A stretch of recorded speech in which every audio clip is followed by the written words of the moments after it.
Bonjour! Au Gosseux de bois cette semaine? Alain finit mon beau cadeau de Noël.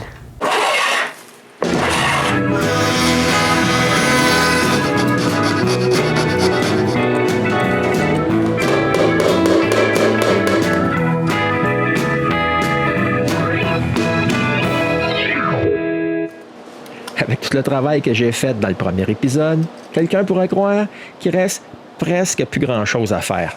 Moi, mais il se tromperait. Il en reste encore pas mal.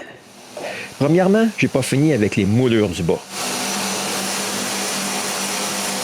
J'ai encore à finir la partie la plus basse.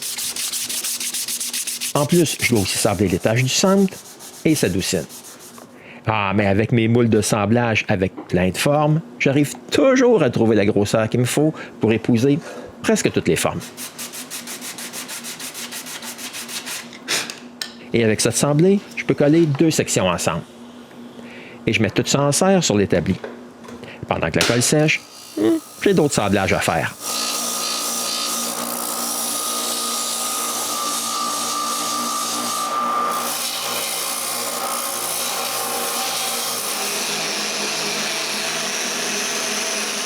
J'ai aussi un arrondi à couper autour de l'extérieur de la porte.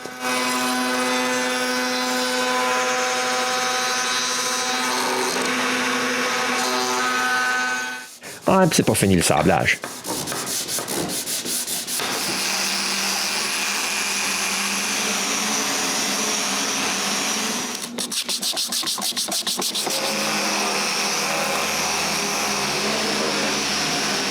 Mais après tout ça, je colle mon collage sur le bas du boîtier. Ouais, puis j'essaie de ne pas mettre trop de colle. Je ne veux pas en mettre partout. Quand la colle est assez prise, je peux coller le dernier morceau du bas en place. Et, encore une fois, quand la colle est sèche, je peux coller la corniche en place et je laisse ça tranquille pour le reste de la journée. Alors, le lendemain, je suis prêt à signer mon œuvre. Je commence par placer le laser au centre de l'arrière et je grave une grosse signature à l'arrière. Ouais, mais à l'arrière, ça se verra pas souvent. Je tourne donc le fond et je grave encore une autre petite signature au bas. Moi, je dois aussi arranger ça. Avec la sableuse, j'arrive à mettre une belle forme.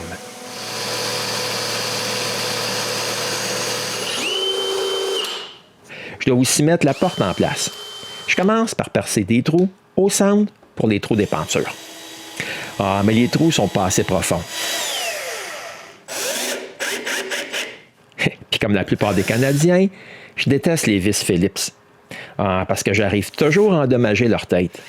Je fais donc des filetages avec une bonne vis Robertson carrée avant de visser la penture en place. Ouais, j'ai besoin de visser la penture si je veux marquer l'endroit où vont être les trous sur la porte. Puis quand j'ai la position des vis, je perce les trous.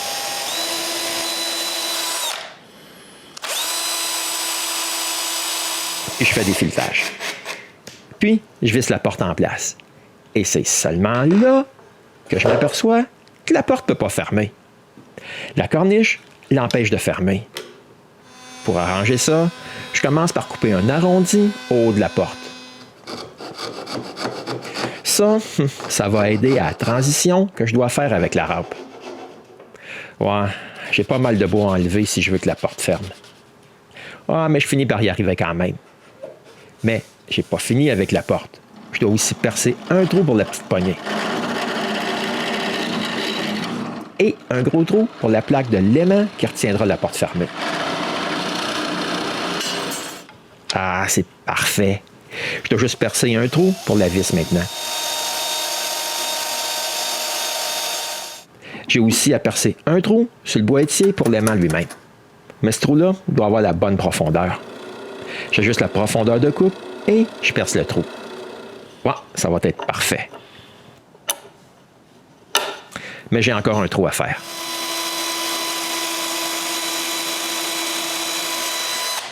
Ah, mais je vais aussi incruster les morceaux de laiton qui retiendront la vitre en place dans le bois. Pour ça, je trace leur contour partout où j'en veux une. Ensuite, avec le CNC, je coupe la forme.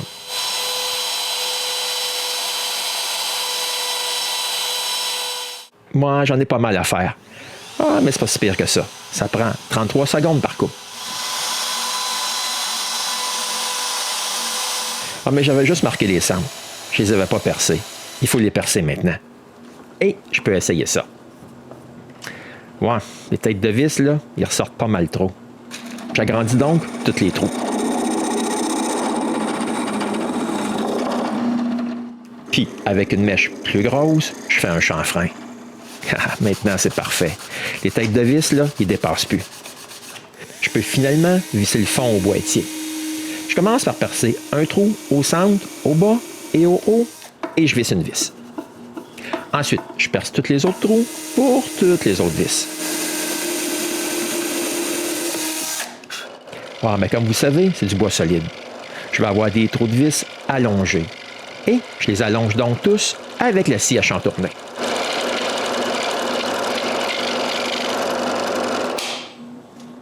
OK, ça paraît pas vraiment quand on regarde dehors, mais on est 2 jours avant Noël. Il faut que je donne quelque chose d'au moins présentable à René. Je chape donc tous les coins qui n'ont pas encore été sablés et je suis prêt à faire la finition. Je commence par passer l'aspirateur sur mon établi. Ensuite, je le lave. Ouais, je vais être sûr qu'il n'y ait pas de poussière. Je refais exactement la même chose, ces 3 morceaux de l'horloge. Et c'est juste après que j'applique le fini. Ouais, je veux un fini proche du bois. J'utilise donc de l'huile danoise. Puis c'est pas trop compliqué. J'en applique partout avec un essuie-tout d'atelier. Après, pour m'assurer qu'il n'y ait pas de coulisses, j'essuie partout, encore avec un essuie-tout d'atelier propre. Et je laisse ça tranquille pour toute la nuit. Le lendemain, j'assemble le tout en commençant par le dos. Ensuite, la vitre et finalement la porte. Et pour que ça paraisse pas mal, je lave même la vitre. Bon, voilà ce que je vais présenter à René la veille de Noël. Il ne me reste plus qu'à l'emballer maintenant. Puis cette année, je fais une petite carte en érable. Ouais, c'est pas mal plus personnel qu'en papier. Et voici René la veille de Noël. Wow! Les choses dans l'horloge. Il manque juste l'horloge dedans. Ben oui, il a raison. Je dois y mettre l'horloge maintenant. Je vais donc dans son bureau, puis j'apporte l'horloge dans l'atelier. J'enlève le mécanisme. C'est la seule chose que je pensais prendre de la vieille horloge. Mais quand je le mets en place dans la boîte que j'ai faite et que je mets la porte, j'ai un gros choc. La porte, elle ne ferme pas. Ouais, c'est à cause de la pine qui retient les aiguilles. Sur l'original, la vitre était bombée. Bon, ben, je dois récupérer la vitre. Premièrement, j'enlève la vitre que j'ai fait couper. Ensuite, la vitre bombée de la vieille horloge et j'y fais très attention. J'en ai juste une. Ouais, mais elle est trop petite pour mon ouverture. Je dois couper une bague que je vais mettre autour de la vitre. Je commence par la teinte brune. Et je peux couper d'autres bouts de noyer pour les supports du mécanisme. Ouais, mais c'est juste là que je réalise qu'un morceau droit, ça ne fera pas l'affaire au haut. Il faut un morceau courbé. Je me coupe donc un morceau à bonne forme, encore à CNC. Ouais, la courbe est parfaite, mais ça ne tient pas.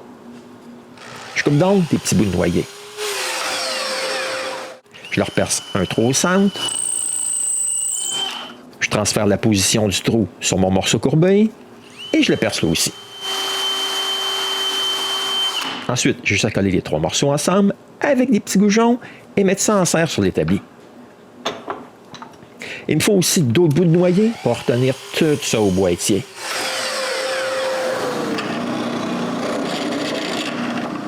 Après avoir marqué l'endroit où je veux percer des trous pilotes, je les perce. Ouais, puis j'utilise une butée sur ma mèche. Je veux surtout pas passer à travers du bois. Ensuite, je peux visser les morceaux en place. Et voici comment que le mécanisme peut être retenu en place. Mais il faut aussi visser ces morceaux-là au support que je viens juste de visser au boîtier.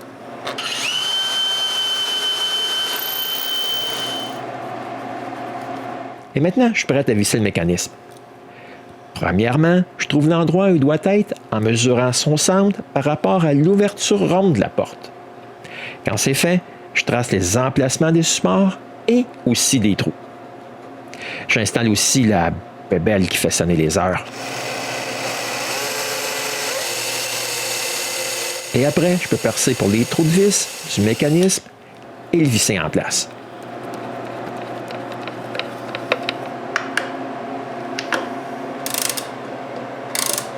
Et c'est le temps de vérifier si j'ai pas tout fucké et que ça marche toujours. Ouais, jusqu'ici, là, ça va bien. Ah, mais j'ai pas fini avec la vitre bombée. Je dois la coller sur le cerceau que j'ai coupé.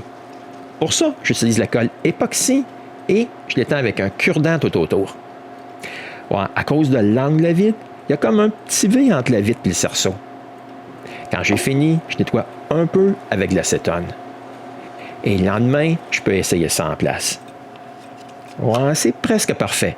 Mon cerceau, là, il est juste un peu trop gros. Je dois ensembler un peu. Ouais, puis je vais tout doucement. Je dois faire attention à cette vitre-là. Bon, c'est parfait. Mais maintenant, il me manque des supports pour la vitre ronde. Je marque donc l'endroit où j'en veux. Je retourne à la CNC.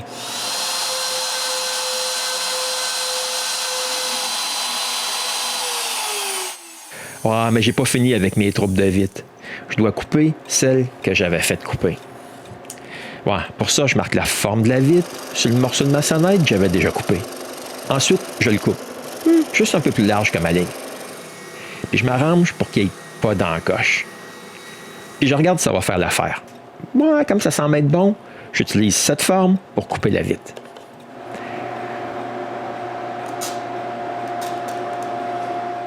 Ouais, mais je suis loin d'être un expert en coupage de vitre. Quand j'essaye de faire briser la vitre, ben, elle brise de bord en bord. Mais pas à la bonne place. Ah, mais c'est pas trop grave, là. C'est encore récupérable. Et en bout de compte, j'y arrive. Ah, mais pour pas me couper, je polis les rebords.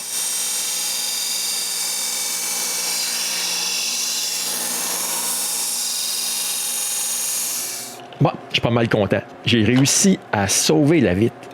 C'est parfait. Ouais, mais j'ai pas tout à fait fini avec la partie du mécanisme. Je dois le cacher comme ça. J'ai commencé par me couper un patron avec du carton. Et par-dessus tout ça, il y aura la plaque avec les heures. Et pour ça, je vais utiliser ce bout de meuble que je vais recycler. Ouais, mais comme il a déjà été dans un meuble, j'ai un peu de travail à faire. Puis je vais y coller ce bout de bois de plaquage de noyer-là. Pour ça, j'étends une très mince couche de colle sur le plaquage et un autre sur le bois. Je mets les deux morceaux ensemble, j'ajoute un bout de papier parchemin, je mets quelque chose de droit par-dessus, puis je mets le tout en serre sur mon établi. Je laisse ça sécher toute la nuit. Le lendemain, j'enlève les serres, je regarde le résultat. Ouais, pas terrible. C'est pas mal dur à voir à la caméra, là, mais il y a des petites bosses ici et là. Ouais, mais il faut que ça fasse. J'en coupe un mot à la largeur que j'ai besoin.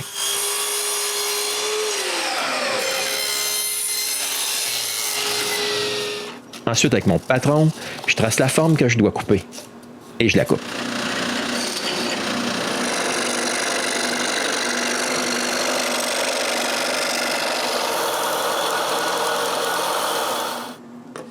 C'est parfait.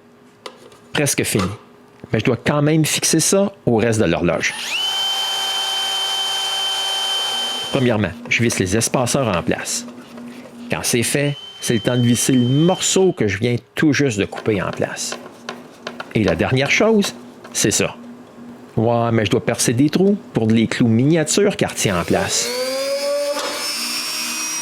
Avec un petit trou, je peux aligner le clou dans le trou et après, il reste juste à le mettre à sa place. Ouais, mais je le fais pas. Parce que de toute façon, je dois tout démonter. Ouais, il faut que je mette le fini sur tous les morceaux que j'ai faits après Noël. Après en avoir étendu partout, j'ai juste à attendre que ça sèche. Après, je peux visser les ancrages qui vont retenir l'horloge au mur.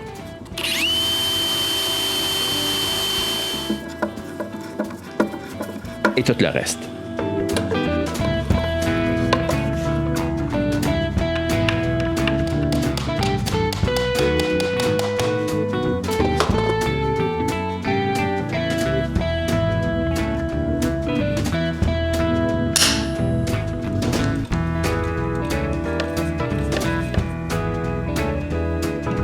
Ouais, mais j'ai un autre problème. La tête de vis de la poignée empêche la porte de fermer. Je dois faire un peu de sculpture. Et, avec un peu d'huile danoise, ni vu ni connu. La porte ferme et l'horloge est totalement terminée. Il ne me reste plus qu'à l'installer dans le bureau de René maintenant. Après avoir installé un ancrage au mur, mis l'horloge sur l'ancrage et m'assurer qu'elle est bien au niveau, je peux marquer l'autre ancrage et le visser au mur. Et finalement, la mettre à sa place pour de bon. Bon, c'était le cadeau de Noël que j'ai fait pour René l'an dernier. J'espère que vous l'avez aussi aimé que René.